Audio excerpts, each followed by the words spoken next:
Afternoon, everybody. Hope you had a good Thanksgiving break, if you got the chance to get a break. I got a couple of items before I take your questions, and I want to begin with some news regarding the budget. A short time ago, Secretary Carter sent a letter to congressional leaders regarding the prospect of a continuing resolution. In the letter, Secretary Carter says that he is particularly troubled by information that Congress may be considering a CR through May of next year. A short-term CR is bad enough, but a CR through May means DOD would have to operate under its constraints for two-thirds of the fiscal year. Now, in the Secretary's words, this is unprecedented and unacceptable, especially when we have so many troops operating in harm's way. The Secretary goes on to strongly urge Congress to reject this approach and limit the duration of any continuing resolution. And we can provide that letter for you after this briefing if you're interested. Now, one task that an extended CR would make more difficult is the fight against ISIL, which would be deeply unfortunate because we continue to achieve results in that fight. In fact, this morning the Secretary received an update from some of his commanders leading our effort against ISIL. They reported to him that in Mosul over the last week, Iraqi security forces had made careful but steady progress in tightening the noose around the city and pressuring ISIL on multiple fronts. CTS continues to lead the way from the east of the city. As was expected, and as we and our Iraqi partners have said many times, this is not an easy fight, but it is a fight ISIL is losing. Iraqi forces during this campaign have exhibited extraordinary care in preventing civilian casualties, and we continue to work closely with Prime Minister Abadi and Iraqi commanders, remain closely aligned with the Iraqis in the execution of the campaign plan. Meanwhile, over in Syria, the SDF is consolidating the gains it has made in the first phase of its drive towards Raqqa, and the SDF continues its isolation of ISIL's so-called capital. The coalition continues to provide critical support to our partner forces in Syria and in Iraq, especially through the years we maintain maximum pressure on ISIL. I also want to briefly address the results of the investigation into the September strikes in Dar ez-Zor, Syria, that you heard about earlier today from CENTCOM. As you know, CENTCOM released the results of their investigation earlier today. The investigation determined that although the strikes likely hit forces aligned with the government of Syria, the strikes were conducted under a good faith belief that the strikes were targeting ISIL in accordance with the law of armed conflict and the applicable rules of engagement. Secretary Carter has been briefed on the investigation. He is grateful for the hard work of the investigative team and the participation of our coalition partners. He also fully supports the efforts of U.S. Central Command AFCENT and the Combined Air Operations Center to implement lessons learned from this incident. The United States is not only the most powerful and most precise military on earth, we are also the most transparent. When we fall short of our high standards, as happened in this case, we acknowledge our mistakes, we learn from it, and that's what we will do after this event.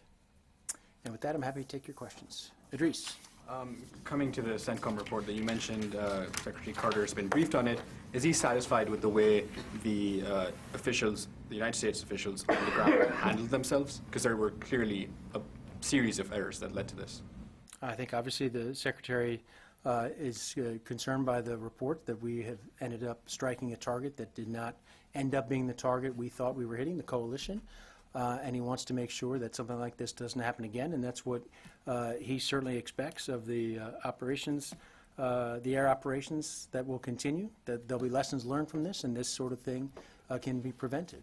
And again, these are, as you heard today from the investigating officer who investigated this was a situation in which they had high confidence they were hitting ISIL, and it turns out that that was not the case, that they likely hit regime-aligned forces. But they had reason to believe that they were hitting ISIL. A number of factors contributed to this. We're going to learn from that, take lessons from it, and make sure that this sort of thing can't happen again, or certainly that the chances of it happening again are reduced. Does he believe that anyone should be reprimanded, or there should be some sort of impact on the officials, because there were clearly some errors that could have been, avoided? The Secretary is confident that there will be lessons learned here, that those will be applied. The correct processes and procedures will be applied going forward. You don't expect anyone to be further reprimanded? At this point, there was, as we understand it, based on the investigation, there was no malice here. There was no effort. This was what they believed to be an appropriate target. We've now learned since that that was not the case, and the Secretary will leave it to the commanders to determine anything along those lines. Talk about the policy impact that this strike had and how it impacted your dealings with Russia? Because obviously the investigation dealt with the technical aspects of it, but from a policy perspective, what impact did that have on working with the Russians since September? I think the one thing that the investigation made clear, one thing that we've tried to do since, for example, is to make clear that in those conversations that happen on that hotline, that if there's immediate information that needs to be relayed, that it should be relayed right away. That's one of the most immediate after effects of this. But with regard to broader policy, I don't believe that there has been a change. Yes, Ryan. So following up on the Russia contact, so they were told by the investigating officer that this was the first time that Russia had been made aware of actual targets before coalition warplanes struck. We were understanding that this was the hotline was for deconfliction of airspace. This seems to be a little bit different. Could you talk, was there a lot of discussion about kind of providing that information? Is this a change in what the hotline's designed to do? Has that kind of information been shared regularly? No, I think as you heard from General Coe, this was in fact the first time that this kind of information was relayed, and it was relayed because of the number of aircraft that would be in the area, as I understand it. And again, I would defer to CENTCOM and the investigators for the detail on this. But because of the number of aircraft involved, this was an effort. The purpose of that line is for deconfliction, and that was what was attempted here. And they did provide an area of operation because of the risk that there might be Russian aircraft in the same area. So they went out of their way. They did something that was not necessary under the terms of the memorandum of understanding. So they tried to provide the kind of guidance that would avoid some sort of miscalculation or misunderstanding in the air. Unfortunately, there was the after effect of this was a strike that did not end up with the result that we had intended.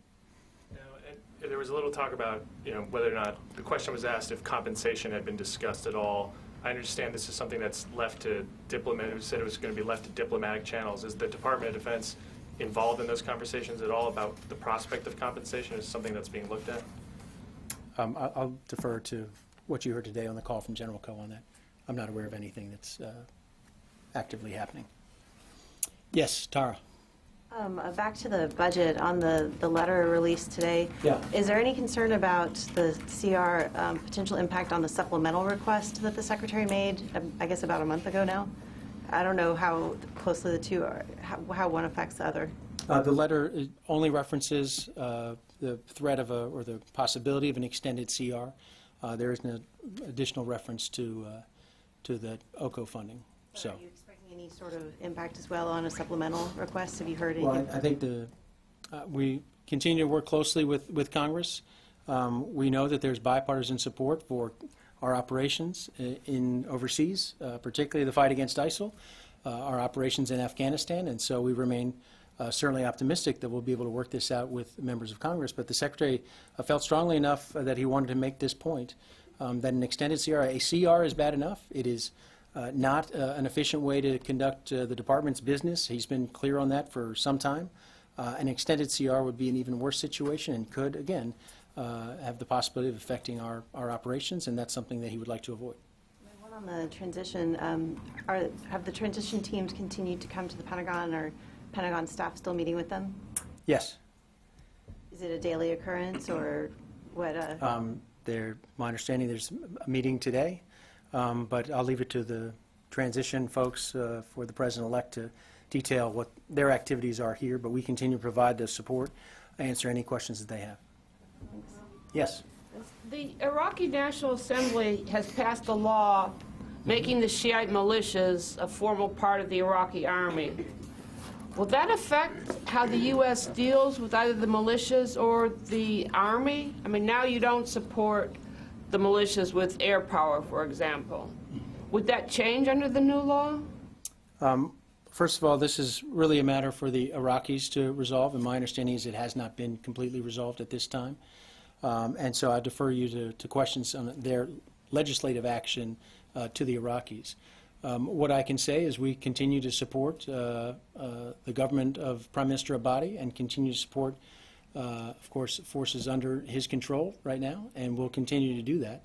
And this is, again, a situation where this is has more to do with Iraqi domestic politics as anything else. and we'll continue to work closely with Prime Minister Abadi. But this is not finalized, as I understand it, and there are also diplomatic considerations here as well. You know, there are rules regarding U.S. assistance, and so these are things that we think it's, at this point, not all those questions can be answered. Well, and are you concerned regarding the rules on U.S. assistance? Are you concerned that some of these bigger militias have their origins in the insurgency against U.S. troops while they were there in Iraq up to 2011? Well, as you know, we're not providing support to the PMF at this time. We're continuing to provide support to the Iraqi security forces, and that has not changed. And my question is, if the PMF becomes a formal part of the Iraqi security forces, would your position towards the PMF change? There were a number of, we would continue to work closely with the government of Iraq, but we have stated clearly in the past that we will not support those PMF forces. If there's a change in the structure, that's a determination that the Iraqis will make on their own, and we'll have that conversation at a later time. But at this point, our position has not changed. Yes, Aaron. Two on the budget. First, usually when these type of letters get sent to Congress from this building, they aren't announced from this podium. Usually something we find out about from the Hill. What are the circumstances that made it feel important enough to publicly announce this letter? We got word that there was a risk of possibility of this, an extended CR. There's obviously a limited time that Congress is here to take action on these matters, and so the Secretary felt time was of the essence. And because of that, he felt it was important to send this message out and deliver what he thought was his view on this issue, given that there's limited time for Congress to act on it. Right. We also are expecting an NDAA agreement shortly. One of the things that we're told is in that agreement is going to be a change to the AT&L structure, which is something that the Secretary has raised concerns about in the past. What have the discussions been like with the SASC and the HASC about that potential change, and what are the concerns presently from this building? Well, first of all, we haven't seen a finished product, so I'm not going to weigh in on something we haven't seen yet. You know, Aaron, as well as anyone, the Secretary's concerns about the change that had been proposed in the Senate legislation in particular, and he would continue to have those concerns. So we would like to see a finished product, and we look forward to working with Congress trying to resolve these outstanding issues. But until we see a finished product, it's hard for me to weigh in on anything. Yes, Carla. Thanks, Peter. Going back to the Deir ez-Zor strike, you said that this was the first time that the U.S. had relayed the coordinates to the Russians because of the number of aircraft. How many times has that happened since the Deir ez-Zor strike? Honestly, I don't know. I don't know if it came up in the call or if I'd refer you to CENTCOM for that. I'm not aware of it happening again since, but I can't say with certainty. But again, this was a unique instance in which the sheer number of aircraft involved, they thought they did it out of an abundance of caution. And again, they were not obligated to do that, but the idea here was to promote safety of flight, and that was the goal in making that call. Yes? I'm Number Flamieva. I'm a reporter with Sputnik Newswire, so I have a follow-up on cooperation with Russia. So is the United States still looking to enhance the MOU? I think we continue to engage with the Russians with regard to safety of flight. Those discussions have been professional and productive in terms of maintaining that line of communication. And I think as we'll continue to have those conversations to see if there are ways to achieve greater safety, greater understanding between our air crews and their air crews so that we minimize the chances of something, a miscalculation in the air. So we would have urged the Russians to maintain that memorandum of understanding and the communications, and nothing's changed in our view on that. We think it's an important line of communication to maintain in order to preserve the safety of our flight crews and, of course, the Russian crews as well. And, will the United States consider cooperating with Russia to validate targets on the ground in the future? We have no plans at this point to cooperate with Russia in that way. Yes, Gary. Peter, now the formal report is out, are you planning to formally apologize to the Syrian government? Gary, as you know, at the time of the incident, we did express a regret if coalition forces mistakenly struck forces aligned with the regime, and That appears to be at this point the case, that it's likely, although we can't say with certainty, that those were government-aligned forces, and we'll stand by that at this point, that if, again, if a mistake was made in this instant, it's a mistake we regret. A regret isn't an apology, though. I'm going to leave it at that, Gary. Yes, Richard. Peter, on the budget, you mentioned that there's a possibility of an impact on the campaign against ISIS from an extended continuing resolution. Yet you've also cited the major progress made in the campaign against ISIS. So the question is, if you're making this progress under current spending levels, how is an extended continuing resolution? How does that impact the war against ISIS? Well, I'll give you one example, and that is obviously that the funding levels that we had set for last year reflected the reality on the ground and the support we needed at that time. We've had, for example, increases in the number of U.S. forces in Iraq, for example. So if we're using money and budgeting that was allocated under one scenario or one expectation about the level of U.S. forces, and we now have a new one, again, you might be able to see how that would pose problems for us. Likewise, anything we need to do to provide funding to those forces right now conducting the counter-ISIL operations could mean a limitation on funding for training, for readiness back here at home, and that's not a situation the Secretary feels any better about.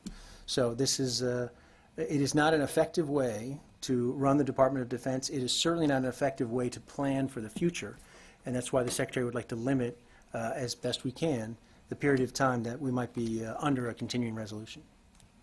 Peter, if I could, one on the transition. The Secretary has said several times, and you've reiterated from that platform, that the significant changes he's made here at the Defense Department, DIUX, Defense Innovation Board, opening up all MOSs to women, that they make good sense, and he would hope that they would be retained by a successor.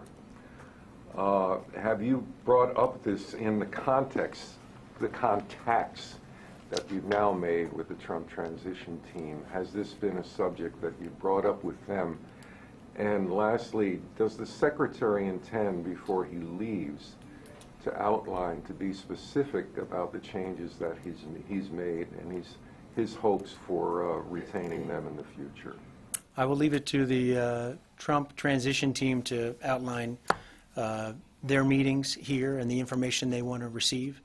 We've been providing information as they've requested it. We'll continue to do so in as seamless and professional way as possible, but I'll leave it to them as to what information they've asked for.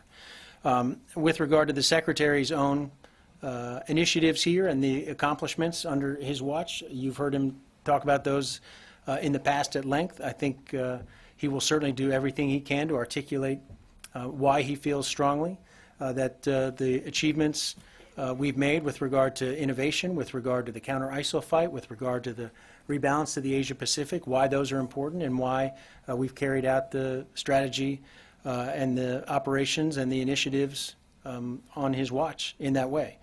Again, he's prepared to articulate those to whoever is willing to listen, but with regard to what the transition team is looking for and asking for, I'll leave that to them to characterize. But the Secretary certainly is willing and able to explain to anyone, as he has publicly on many occasions, why he's done the things he's done and why he thinks they make sense, not just for his for the next administration, but for administrations down the line. So many of the things the Secretary has talked about, particularly with regard to innovation and the Force of the Future initiatives, deal with issues that ensure that the Department of Defense he leads today is just as capable for his successors down the road.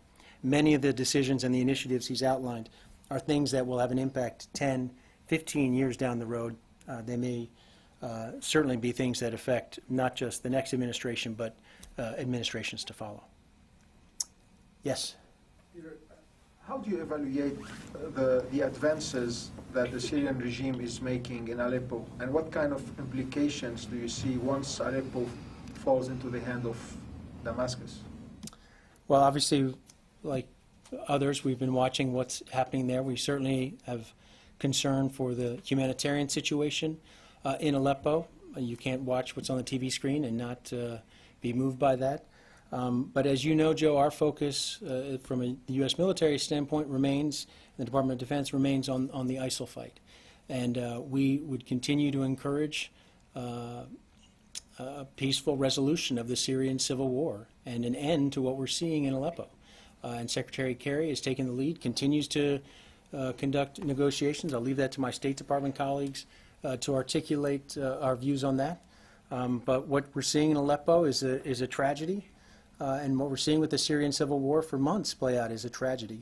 One that we would, of course, encourage all the players to reach a peaceful resolution to what has been a situation, a humanitarian situation that we all deplore. In the meantime, we're going to remain focused on our efforts in Syria against ISIL. Don't you think, or do you think, having the Syrian regime taking over Aleppo could help the coalition in the fight against ISIS? Do you see any relation between both operations? Anything that further strengthens the hand of the Assad regime, we do not see as playing a helpful role in terms of not only ending the civil war in Syria, but bringing peace to Syria.